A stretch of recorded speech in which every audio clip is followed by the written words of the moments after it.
আমরা বিজয়ের দ্বারপ্রান্তে। এটা আমাদের দ্বিতীয় মুক্তিযুদ্ধে জনগণের বিজয়, একটা খুনি, ফ্যাসিবাদী এবং গভীরভাবে দুর্নীতিগ্রস্ত শাসনের বিরুদ্ধে একটা বিজয়, যা আমাদের স্বাধীনতা, গণতন্ত্র, সমস্ত ধরনের মানবাধিকার কেড়ে নিয়েছে। এই বিজয়ের মধ্যে দিয়ে আমরা আমাদের স্বাধীনতা, সার্বভৌমত্ব ফিরে পাব। যে স্বাধীনতা, সার্বভৌমত্ব, মানবিক আর নাগরিক অধিকার এবং জাতীয় মর্যাদা এই ফ্যাসিবাদী গণহত্যাকারী হাসিনা ভারতের পায়ে আত্মাহুতি দিয়েছিল শুধুমাত্র ক্ষমতায় থাকার জন্য এবং দেশের সমস্ত সম্পদ লুট করার জন্য। আমাদের জনগণ, বিশেষ করে আমাদের নির্ভীক ছাত্ররা এই বর্বর রাষ্ট্রদ্রোহী শাসনের বিরুদ্ধে জেগে উঠেছে। মহাকাব্যিক সংগ্রামে তারা আমাদের এই বিজয়ের মুহূর্তে পৌঁছে দিয়েছে।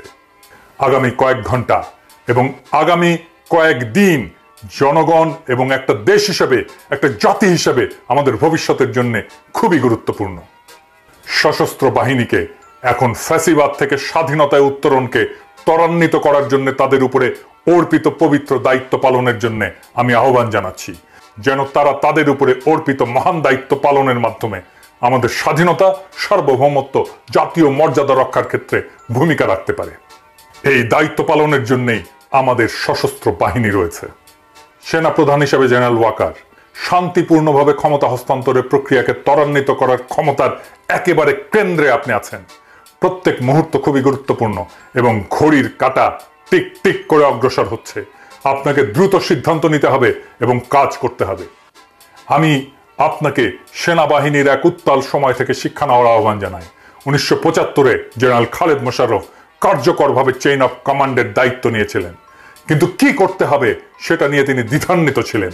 যেই পদক্ষেপগুলি তার নেওয়ার দরকার ছিল সেটা তিনি নেননি, অহেতুক বিলম্ব করেছিলেন। অবশেষে যখন সিদ্ধান্ত নিতে গেলেন, পদক্ষেপ নিতে গেলেন, তখন অনেক দেরি হয়ে গেছে। সে ভারতের পদলেহী এমন সন্দেহে তার নিজের বাহিনী তাকে হত্যা করে। অথচ আমরা জানি সে একজন সচ্চা জাতীয়তাবাদী ছিল, কোনোভাবেই সে ভারতপন্থী ছিল না। জেনারেল ওয়াকার, আমরা জানি আপনি এমন একটা পরিস্থিতিতে আছেন যা খুবই বিব্রতকর। এই ফ্যাসিবাদী রক্তপিপাসু অবৈধ প্রধানমন্ত্রী আপনার আত্মীয় এবং তিনি আপনাকে এই পদে নিয়োগ দিয়েছেন। এটা আপনাকে দ্বিধাগ্রস্ত করতেই পারে, এমনকি অনিচ্ছুক করতে পারে তাকে ক্ষমতা ত্যাগ করতে বলার জন্য, চূড়ান্ত পদক্ষেপ নিতে। কিন্তু একজন অভিজ্ঞ জেনারেল হিসাবে আপনার এটাও বুঝতে পারার কথা যে বর্তমান ছাত্র জনতার গণ আন্দোলন, গণ অভ্যুত্থান শেখ হাসিনার পতনের আগে শেষ হবে না। এমনকি তাকে বাঁচানোর চেষ্টা করা বৃথা হবে। হাসিনাকে অবশ্যই যেতে হবে এবং আপনি তাকে ক্ষমতা ছেড়ে চলে যাওয়ার দরজাটা দেখিয়ে দিতে পারেন। আপনি যাই করুন না কেন, হাসিনাকে অবশ্যই বিদায় নিতে হবে। চলমান আন্দোলনের সময় আপনার কয়েকজন অফিসার যে গণবিরোধী ভূমিকা পালন করেছে, তার জন্য সেনাবাহিনীর মধ্যে ব্যাপক ক্ষোভ এবং হতাশা রয়েছে। পুরো প্রতিষ্ঠানটা তার সম্মান এবং আমাদের জনগণের বিশ্বাসযোগ্যতা অনেকাংশেই হারিয়েছে। যদি আপনি আপনার কাজ না করেন, তবে সেনাবাহিনীতে অনেকেই থাকবেন যারা অলস বসে থাকবে না এবং নীরবে কষ্ট সহ্য করে যাবে না। তবে যদি আপনি দ্রুত জনতার আকাঙ্ক্ষা বাস্তবায়নের জন্য অগ্রসর হওয়ার সিদ্ধান্ত নেন, হাসিনাকে শান্তিপূর্ণভাবে ক্ষমতা হস্তান্তরের জন্য বাধ্য করেন, তবে হাসিনার ফ্যাসিস্ট শাসনের অবসান শান্তিপূর্ণভাবে সম্পন্ন করা যেতে পারে।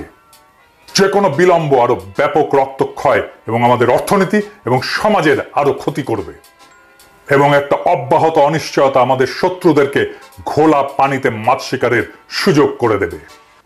তাই আমি আপনাকে আপনার নিজের এবং জাতির ভবিষ্যৎ বিবেচনায় সঠিক পদক্ষেপ নিতে বলি।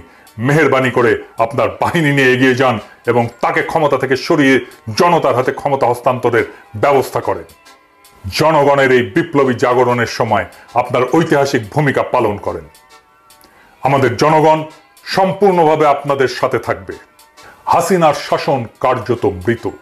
এখন এই শাসনকে সমাহিত করার কাজে আপনি হাত লাগাবেন। আপনি কি অপরাধী হাসিনাকে ক্ষমতাচ্যুত করার জন্য দ্রুত পদক্ষেপ নেবেন এবং আমাদের দ্বিতীয় মুক্তিযুদ্ধের একজন নায়ক হবেন, নাকি তাকে বাঁচানোর চেষ্টা করার জন্য একটা নিরর্থক এবং রাষ্ট্রদ্রোহী কাজে লিপ্ত হবেন? এই পছন্দ আপনার, এই সিদ্ধান্ত আপনাকেই নিতে হবে। আপনি এই একটা পদক্ষেপেই সেনাবাহিনীর হৃত গৌরব ফেরাতে পারেন, নয়তো জেনারেল খালেদ মোশাররফের দুর্ভাগ্যজনক পরিণতি বরণ করতে পারেন।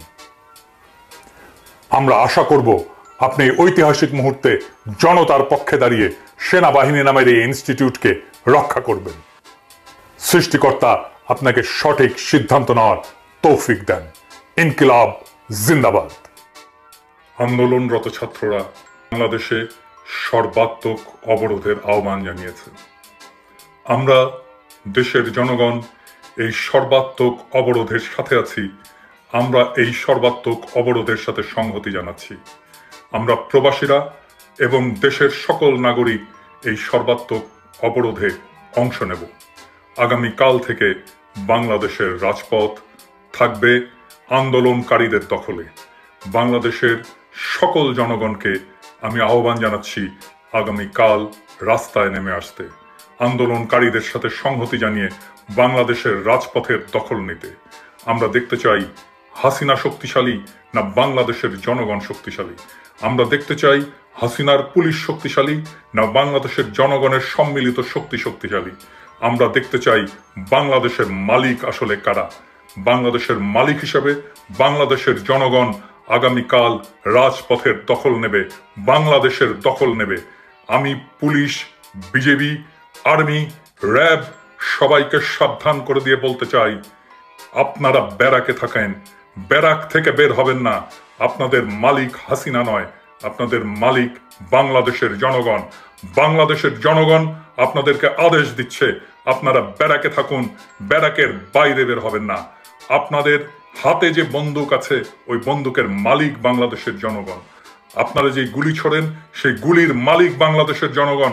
আমাদের টাকায় ওই বন্দুক কেনা হয়, আমাদের টাকায় ওই গুলি কেনা হয়।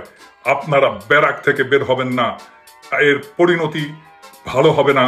আপনাদেরকে আগেই সাবধান করে দিচ্ছি, আপনাদের কমান্ডারদেরকে সাবধান করে দিচ্ছি, আপনাদের ঊর্ধ্বতন অফিসারদেরকে সাবধান করে দিচ্ছি। আপনাদেরকেই ধরা হবে, আমরা ধরব। খুব বেশি দিন আর নাই। আমরা যেদিন বিজয়ী হব আপনাদের প্রত্যেককে খুঁজে খুঁজে বের করে আমরা চরম শাস্তির ব্যবস্থা করব।